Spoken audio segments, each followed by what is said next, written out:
Good morning, students. Are you seeing the mangoes behind me? So these mangoes, to grow, we need lots of time. We have to plant it, we have to manure it, you have to water it.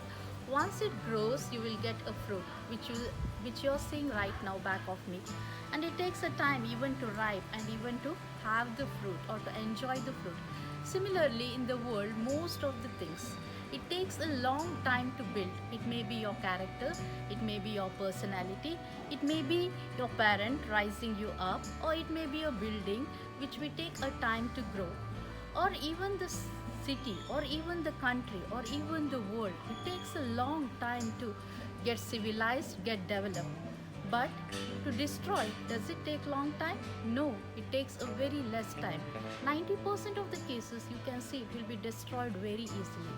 Right now we are facing with coronavirus, a small virus which is destroying each and everything in this world. Students, so I was saying about the destruction. So it takes a very little time to destroy in 90% of the cases.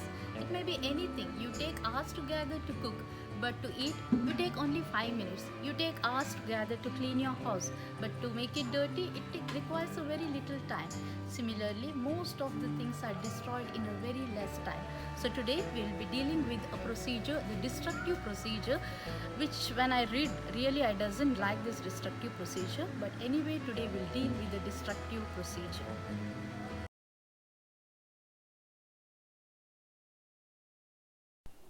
In my practical experience till now, I have really not seen the destructive operation.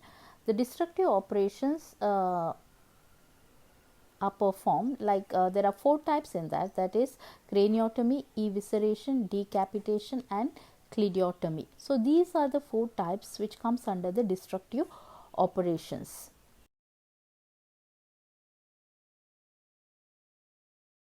First we will see the meaning of destructive operation. What do you understand by the word destructive operation? It is you're destroying the fetus and then extracting it out. So the distraction or the destructive operation are designed to diminish the bulk of the fetus so as to facilitate the easy delivery through the birth canal. So this is the meaning of destructive operation.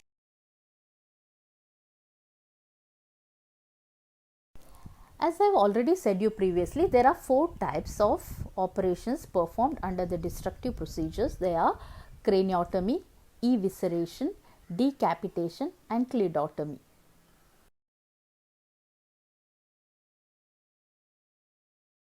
So today we will see about craniotomy.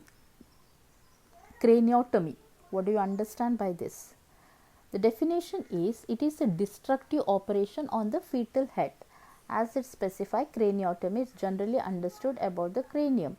So it is said as it is a destructive operation on the fetal head and its extraction which arrives at perforation. So you are perforating, you are destroying the head of the fetal head and then you are reducing the bulk of the fetus and then you are extracting. So the definition is, it is a destructive operation on the fetal head and its extraction which arrives at perforation.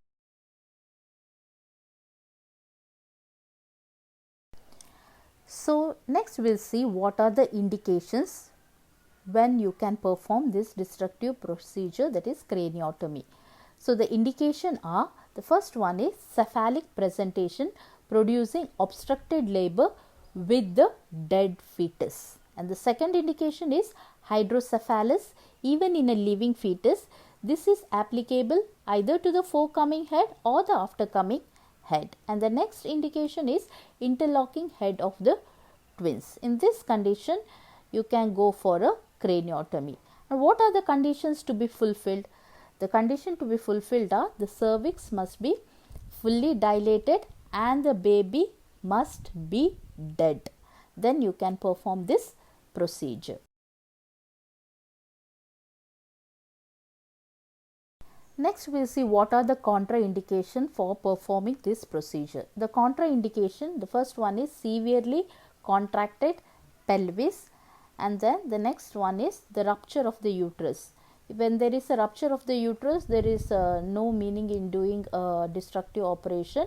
You have to go for a laparotomy, and the laparotomy stands as an essential to perform this procedure.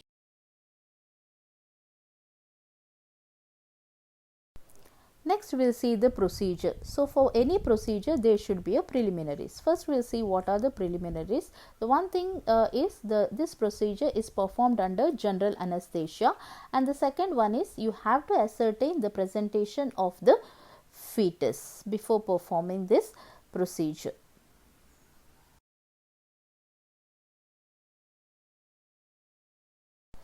Next we will see the steps of this procedure. First we will see the step 1.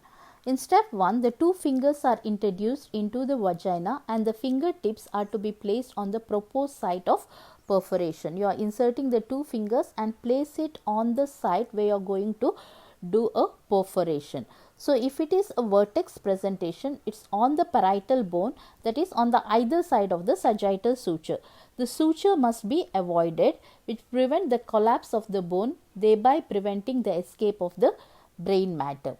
And if it is on the face, through the orbit or hard palate, and the presentation is brow, it should be through the frontal bone. So these are the site of perforation for the presentation, like vertex, the face, and the brow presentation, the site where you are going to do the perforation.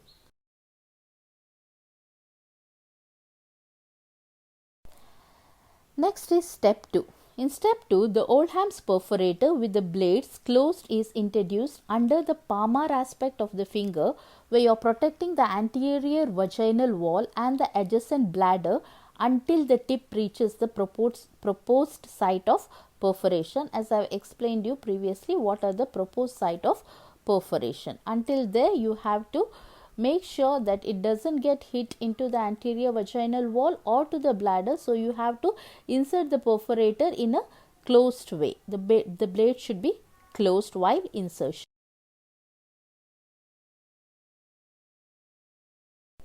Next is step 3. In step 3, by rotating movement, the skull is perforated. During this step, an assistant is asked to steady the head per abdomen in a manner of first pelvic grip. How you are holding in a first pelvic grip, same like that, the head should be kept in a position. After the skull is perforated, the instrument is thrust up to the shoulder and the handles are approximated so as to allow the separation of the sharp blades for about 2.5 centimeters. The blades are again opposed by separating the handle. The instrument is brought out, keeping the tip of the blades still inside the cranium.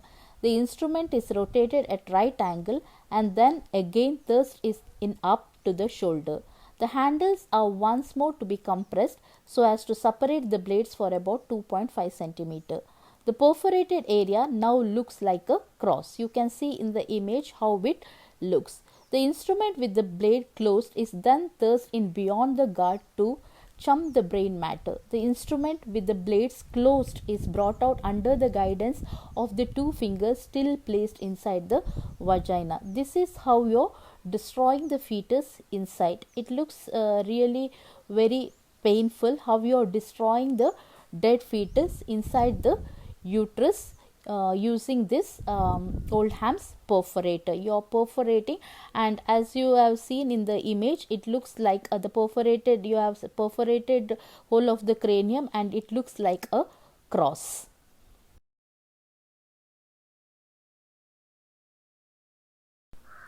Next is step 4. In step 4, what you are going to do is, with the fingers, the brain matter is evacuated. You are using the fingers to remove all the brain matters, and the reason behind is to just make the skull collapse as much as possible, and you are removing all the matters with the help of your fingers.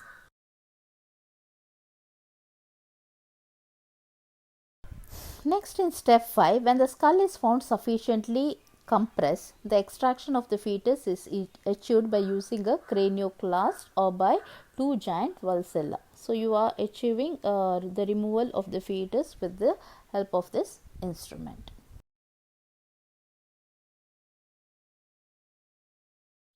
The next is step 6. In step 6, what happens is you are applying a traction to pull the fetus out, same like how you are applying a traction in the forceps operation. Same traction is applied over here.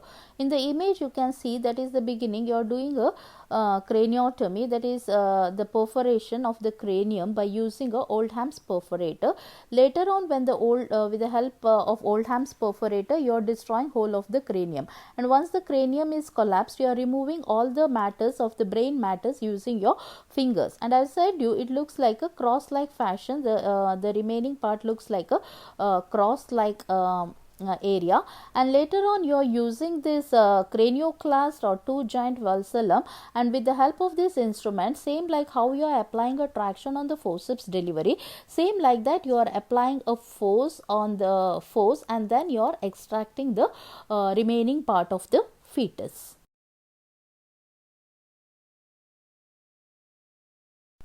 Next is step 7. In step 7, what you are going to do is, you have already delivered the cranium, the brain matters you have removed. You have removed the remaining part of the fetus. Later on, you also have to deliver the placenta.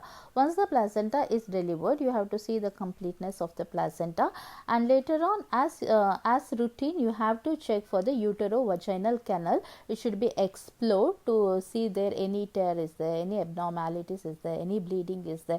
All this, it has to be assessed by doing a routine vaginal examination, and also to see there is an evidence of any rupture of the uterus or any tear is present. So as routine, even after the normal delivery, how routine you are going to examine the vagina, the cervix and the uterus. All things has to be examined either by using a simple speculum or by using a Brisky speculum. You have to have a complete examination to avoid any complications.